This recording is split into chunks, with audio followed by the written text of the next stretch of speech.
Which brings me to my second point, sir. That's why ang atong gobyerno nag-abli sa iyang ekonomiya for the so-called kanibitang mga Philippine offshore gaming operators. Sugal man ni sir, no? Sugal? Sugal na.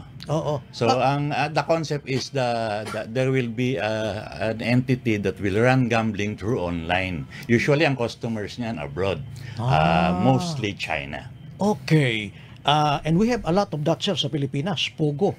Pogo operators. Actually, hindi masyadong transparent ang Pogo operations. Apparently, dagahan sila. Unya, massive. Kung isa ka Pogo outlet lang, massive na thousands ang employed.